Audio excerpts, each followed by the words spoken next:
Hey guys, welcome to the Liberal Hive Mind, a channel solely focused on exposing the abundant hypocrisy of the left. Now, who said that this boycott would accomplish nothing? Who said that it was a waste of time? It seems as though it was anything but. Probably the only word that can be used to describe it is the word productive. It's been highly productive. Systematically, step after step, as this Bud Light saga continues, as the timeline progresses, the social and political pressure has been so incredibly strong and so consistent throughout that we've seen nothing but win after win after win. Friends, this might be the cherry on top. Maybe we didn't get the apology from Anheuser-Busch that we were expecting, but of course actions speak much louder than words, and while Anheuser-Busch probably won't admit that they're losing and probably won't admit that they've made a mistake publicly, and certainly as a public company probably won't say publicly that they've taken a massive hit in sales and profits, the action speaks for itself, as Bud Light's infamous marketing executive behind the new woke image has officially been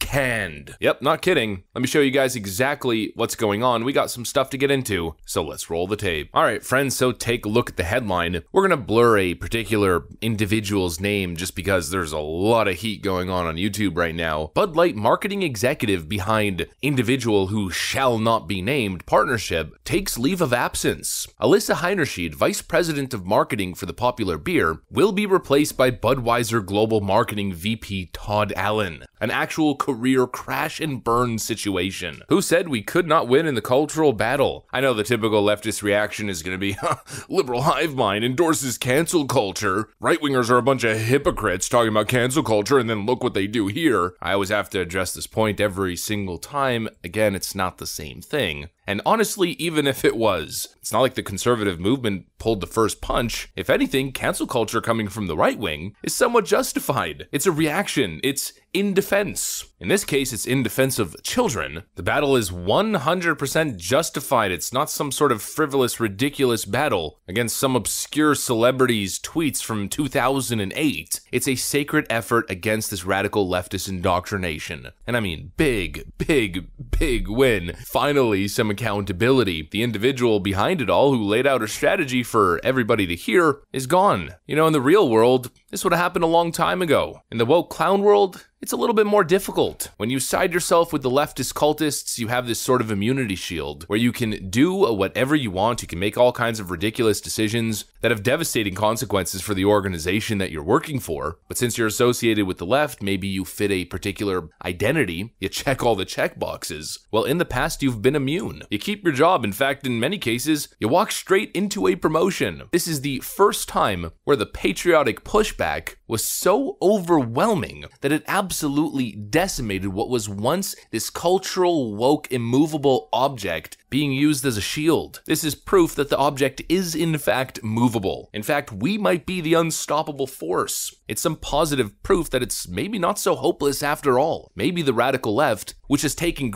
complete control over every cultural institution, can be stopped or at least slowed down a little bit. And beyond proof of that, it's also proof that affirmative action sucks. No need for complicated words or complicated explanations. Affirmative action sucks. This individual, Alyssa Heinerscheid, was hailed as a hero not too long ago. Here's a post from the 2nd of February 2023. Bud Light signals a new era in marketing. Alyssa Heinerscheid, vice president of marketing for Bud Light, is the first woman to ever lead the popular brand. This, by the way, comes as America First Legal is currently pursuing legal action against Bud Light parent company Anheuser-Busch for discriminatory practices with one of their woke affirmative action programs, which speed tracks certain individuals to high positions of power or career opportunity based purely off of their identity, essentially opportunity for anybody who's not an Asian or white male. Well, this is further proof how these programs once again suck. Not only are they unconstitutional and discriminatory, frankly racist and sexist, but they also don't work. Promoting somebody to a position just so you can secure the headline of Alyssa Heinerscheid, vice president of marketing at Bud Light, the first woman to ever lead the popular brand, just because you can write the first of X identity to do Y, doesn't mean it's good for your brand, doesn't mean it's good for business. I know Alyssa Heinerscheid identifies as a businesswoman.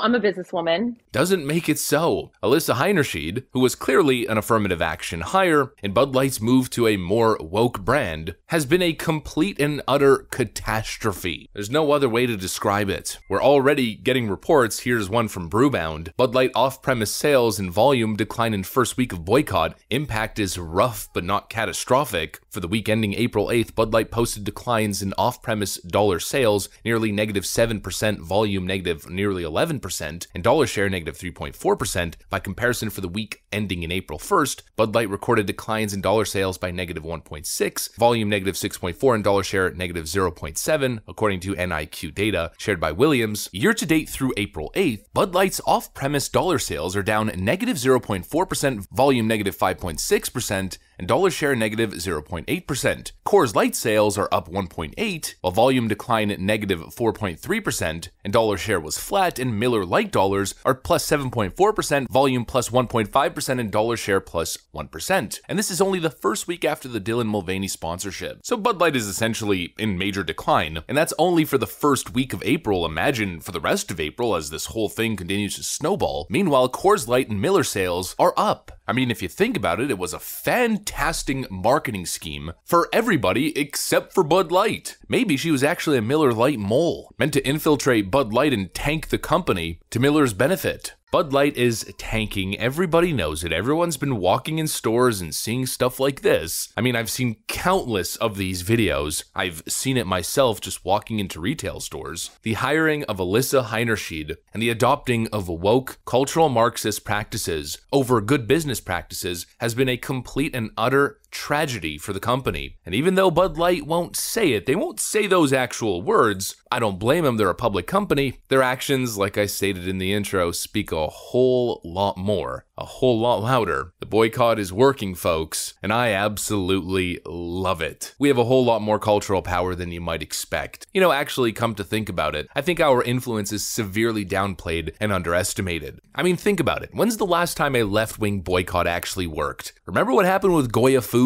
Oh my god, the CEO of Goya Foods endorsed Donald Trump. They threw a damn fit. Every leftoid celebrity was telling you not to buy Goya Foods. What ended up happening, Goya Foods posted record sales and profits. By the way, I still buy Goya products on principle alone. Their boycotts backfire, they just simply don't work, it's the Streisand effect. But when patriots take an actual righteous stance and choose not to consume products that are pushing political ideologies that they disagree with, well, the results speak for themselves. It's a beautiful thing, I'm just gonna keep saying that. I'm sure you guys agree, and what an interesting little series of events it's been. That's what I got for you guys. Hopefully you enjoyed this video. If you did, make sure to leave a like and possibly subscribe to the channel. Of course, you know, we'd love to have you here at the Liberal Hive Mind. Thanks for watching, folks, and I'll see you on the next one.